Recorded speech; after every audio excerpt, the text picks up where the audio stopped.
Hi there, this is John Wilkinson again from History Made Easier, with a presentation that sets out to take an overview of the long-term factors that led to World War I. Now you will see that these overviews I've done, and this is the third, overlap, and that's okay.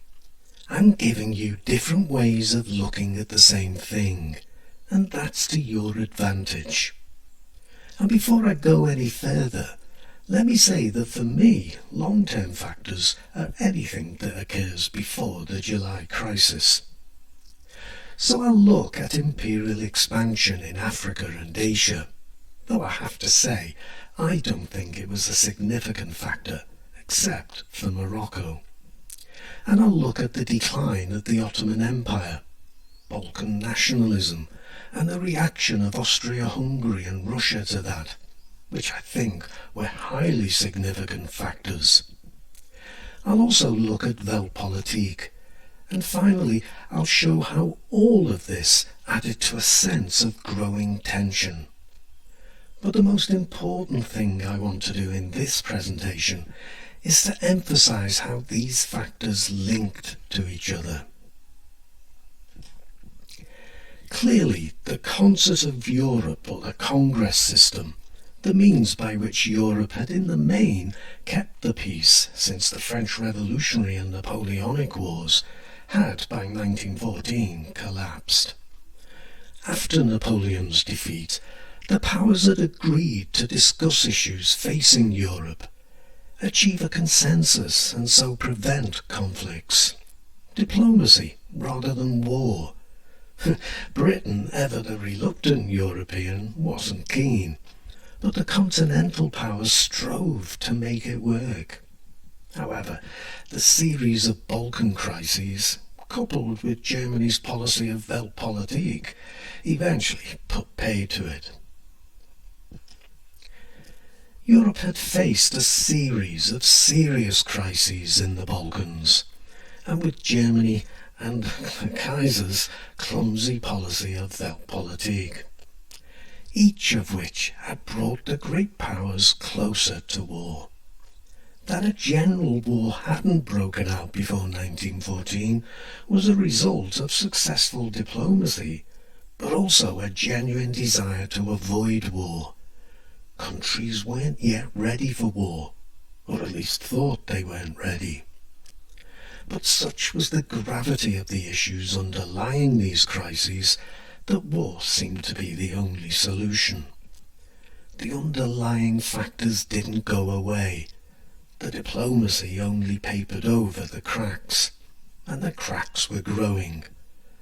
And these crises, in the Balkans and too as a result of Germany's Weltpolitik, only added to the growing tension, the growing sense of inevitability. And that led to alliances, or else caused alliances to strengthen. It fueled the arms race and added urgency to the military planning. In other words, it created the context in which the decision makers operated in the July crisis of 1914. Lord Salisbury, then Foreign Secretary and Prime Minister of Britain, in a speech in 1898 talked of two worlds, the living and the dying, and he said that the living nations would take the territory of the dying and so sow the seeds of conflict. The imminent collapse of the Ottoman Empire was a good example of a dying empire, and made the Balkans particularly inflammable, as, added to the nationalist forces in the region, notably, but not only, Serbia, Austria-Hungary and Russia sought to gain as much as possible from Turkey's demise, whilst at the same time Austria-Hungary was concerned by the Ottoman Empire's decline, as its collapse would put pressure on its own multinational empire. I've said that but for Morocco, I don't think imperial expansionism was a major factor though it did add to the tension.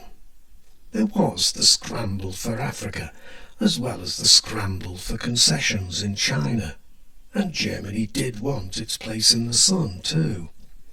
But the Fashoda incident, where Britain clashed with France, was one of the more serious crises of imperialism, and Britain ended up fighting alongside France in World War I.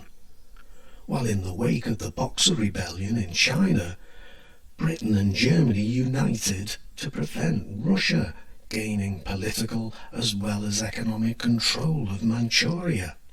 Yet look what happened in World War I. Morocco was another matter though. It strengthened Britain's entente with France and set them both firmly against Germany. I've also said that the Balkans have to be seen as being at the very heart of any good explanation of World War I. It's not just that Archduke Ferdinand was assassinated in Sarajevo. Work back from that and look at the wars and other crises. Tie those to the alliances and the build-up of Europe's militaries. Work forward and tie them to Austria's determination. And it was Austria, not Hungary, that pushed for war, and an ultimatum designed to be refused. Link it to the blame game too. Austria-Hungary and Russia were determined to have their say in what happened in the Balkans, and Germany was increasingly looking at the region as an area it might make economic gains. Like the other factors, I'll put details of this in other presentations. Here though, I just want you to see how these things link. So I've given the game away as far as Russia and Austria-Hungary are concerned. The Balkans was the main focus for both powers, and they would be butting up against each other for many decades. German foreign policy was really about catch-up. It wanted its place in the sun. It wanted to be a great power. And so Weltpolitik, German imperialism, and Morocco, and the Berlin-Baghdad Railway, and the naval race with Britain. What made it worse, though, was that it didn't achieve a lot, but it ruffled the other great powers, leaving Germany feeling encircled by hostile powers, and feeling it had to back Austria-Hungary in that July crisis, its only reliable ally. And which also links us back to the alliances and to the build-up of military power in Europe. Now, this is my third presentation on the causes of World War I that is very general in nature. I'll now move on to more focused presentations, beginning with international anarchy. Don't forget, there's my website, History Made Easier too, because that's there to help you as well. But for now, let me thank you for listening and wish you the very best with your studies. I hope you're finding history interesting.